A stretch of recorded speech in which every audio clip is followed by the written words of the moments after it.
Anak ini tidak normal sejak kecil. Bahkan sesuatu yang sederhana seperti ke toilet membutuhkan waktu sebulan untuk belajar. Jika tanpa perintah dari orang lain, dia tidak akan menyentuh makanan bahkan jika dia mati kelaparan. Butuh waktu sebulan bagi guru untuk mengajarinya keterampilan hidup yang paling dasar. Apakah anak ini terbelakang? Tidak, justru kebalikannya. Kecerdasan anak itu benar-benar di luar imajinasi manusia. Dia adalah seorang jenius di antara para jenius. Gambar dengan puluhan potongan rumit juga diselesaikan oleh bocah itu hanya dalam beberapa jam. Buku apapun, dia hanya perlu melihatnya sekali untuk mengingat. Otaknya seperti komputer raksasa. Guru memberi anak laki-laki itu nama yang sangat istimewa, Brain Man. Hari itu, rumah sakit jiwa menerima pasien baru.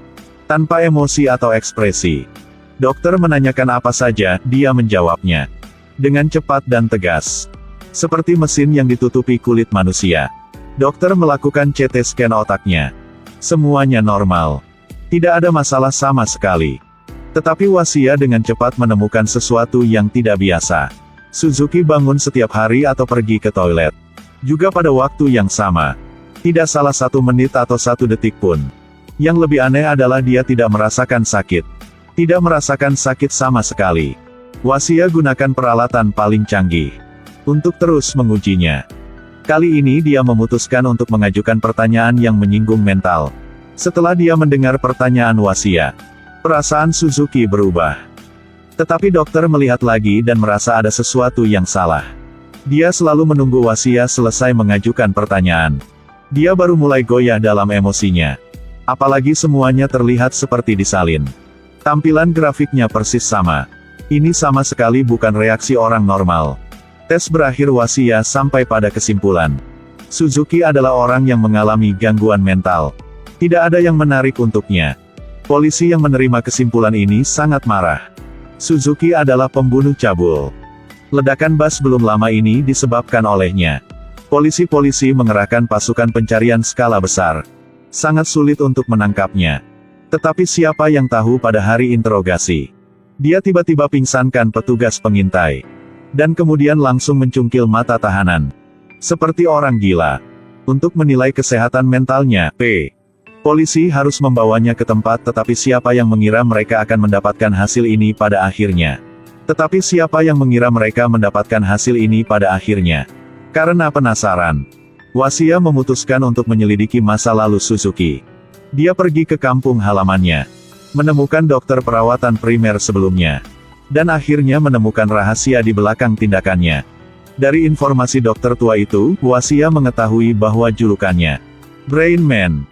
Sejak Suzuki kecil, orang tuanya meninggal karena kecelakaan lalu lintas. Suzuki dibesarkan oleh kakek yang keras. Dokter tua yang bertugas mengajari Suzuki keterampilan hidup dasar. Tetapi kemudian kakeknya memecatnya. Kakeknya mencari pelatih kebugaran terbaik untuknya. Melakukan pelatihan khusus untuknya. Agar Suzuki mempelajari struktur keterampilan pembunuhan tubuh manusia. Tujuan sebenarnya kakek Suzuki adalah mengubahnya menjadi mesin pembunuh tanpa emosi. Tidak pernah melihat seorang kakek begitu kejam. Karena untuk melatih cucunya menjadi seorang pembunuh, dia tidak ragu untuk mengorbankan semua yang dia miliki. Untuk menemukan seseorang untuk mengajari cucunya keterampilan membunuh dari dasar hingga kompleks. Kecelakaan mobil bertahun-tahun yang lalu selalu menyakitkan di hati kakek Suzuki. Orang yang menyebabkan kecelakaan itu melarikan diri. Tetapi polisi menolak untuk menyelesaikannya. Kakek Suzuki telah lama kehilangan kepercayaan pada hukum. Dia berharap untuk mengubah cucunya menjadi mesin keadilan. Untuk membunuh orang-orang jahat di dunia ini.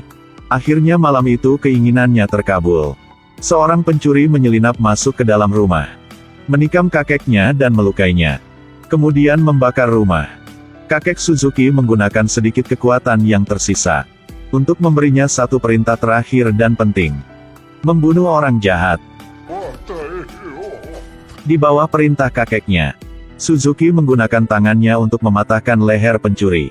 Dan kemudian menghilang dengan kekayaan besar. Dia menceritakan kisah itu kepada polisi. Polisi melalui penyelidikan. Diketahui bahwa tersangka yang bertanggung jawab atas kematian orang tua Suzuki sudah dibunuh pada beberapa tahun lalu. Sejak hari itu, sering terjadi kasus pembunuhan di sekitar. Korbannya adalah semua penjahat terkenal di daerah itu. Polisi Chaya tiba-tiba menyadari bahwa Suzuki bukan pelaku sebenarnya yang menyebabkan ledakan. Alasan dia muncul di tempat ledakan karena dia ingin mencari tahu siapa yang melakukannya, dan kemudian membunuh pelaku sebenarnya. Suzuki dibawa ke rumah sakit jiwa oleh polisi. Ketika dia baru saja keluar dari pintu, Wasia sudah panggil kembali. Dia menceritakan Suzuki kisahnya. Bertahun-tahun yang lalu adik laki-lakinya diculik. Rambut dan rambut tubuhnya dicukur habis. Dan disiksa sampai mati. Ibu Wasia sangat kesakitan. Sejak itu, dia autis dan hanya mengunci diri di rumah sepanjang hari. Berbeda dengan ibu, Wasia selalu percaya bahwa sifat manusia pada dasarnya adalah baik. Dia sama sekali tak cari cara balas dendam. Tapi baliknya gunakan sensibilitas untuk membantu si pembunuh. Dari itu dapatkan kesempatan baru untuk hidup. Secara kebetulan, pembunuh yang membunuh adik laki-laki Wasia sedang mencarinya untuk berterima kasih padanya. Wasia mengharap bisa menggunakan contoh langsung ini untuk membangkitkan perasaan di hati Suzuki. Tapi Suzuki dengan dingin hanya menatapnya, lalu pergi tanpa reaksi apapun. Akhirnya Suzuki dibawa polisi.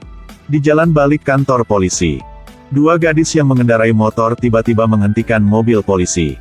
Orang di belakang menggunakan panah untuk menembak jatuh pengemudi. Paksa polisi untuk menghentikan mobil. Ternyata dua orang ini adalah pelaku sebenarnya yang menyebabkan ledakan. Bunuh orang sepenuhnya tanpa berkedip. Gadis ini adalah kaki tangan Suzuki.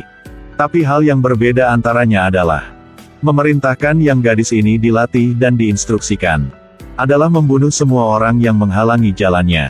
Dalam kekacauan, Suzuki tiba-tiba melepaskan tembakan untuk menyerang Yasuko. Tapi terhalang oleh gadis yang menemaninya.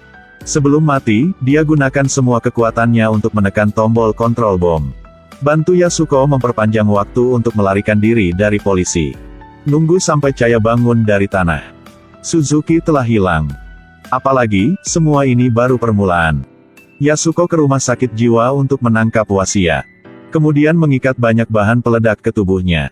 Dan juga menyebabkan ledakan berturut-turut lainnya di rumah sakit. Polisi bergegas mengejar. Dalam asap yang tebal. Melihat gambar yang sangat familiar. Orang itu adalah Suzuki. Otak orang ini dieksplorasi tanpa batas. Telah hampir mencapai alam dewa. Ada ledakan konstan di rumah sakit. Dia hanya melirik peta desain. Telah mengidentifikasi sumber bom ini. Sebaiknya jangan mendekati ruang kontrol.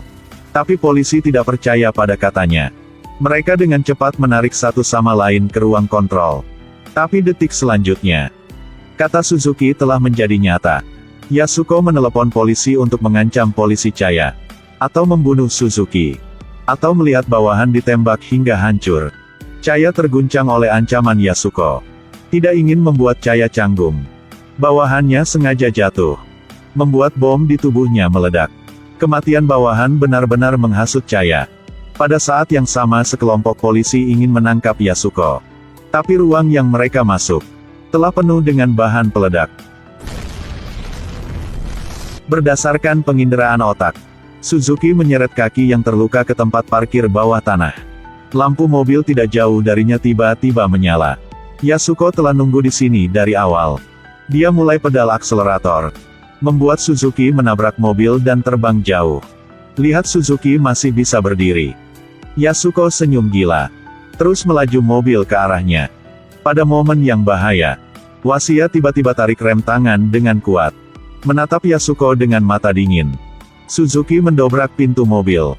Lalu tarik Yasuko keluar. Ketika Suzuki siap membunuh Yasuko. Kemudian sebuah teriakan menghentikan aksinya. Kamu bukan mesin membunuh orang. Kamu seperti kami. Adalah orang. Suzuki perlahan melepaskan tangannya di leher Yasuko. Tapi tiba-tiba, adalah Chaya yang percaya pada adil. Dia pernah sangat percaya pada hukum. Tapi sekarang benar-benar kehilangan kepercayaan. Suzuki perlahan menghilang dengan kakinya yang terluka. Beberapa kemudian, Wasia dapat sebuah email. Di atasnya tulis aku harus membunuh pasiennya yang penting kamu. Wasia dengan cepat di tengah hujan. Lari ke rumah pembunuh yang membunuh adiknya. Tapi sayangnya dia masih selangkah terlambat. Pasien yang terpentingnya tak ada nafas lagi. Ketika Wasia tenggelam dalam penderitaan, lalu mendengar suara datang dari samping. Dia mengikuti suara membuka bak mandi. Di dalamnya ada bayi dengan kepala dicukur. Sama seperti adiknya pada 8 tahun yang lalu. Pada saat ini iman Wasia benar-benar hancur. Ternyata kali pertama ketika Suzuki lihat pembunuh telah menemukan gigitan anak di tangannya. Pembunuh jahat ini tidak pernah bertobat. Dia benar-benar layak untuk dibunuh. Melihat ibu si pembunuh menangis dan meminta maaf di TV, Ibu Wasia akhirnya dapat berbicara setelah bertahun-tahun. Di dunia ini ternyata ada dewa.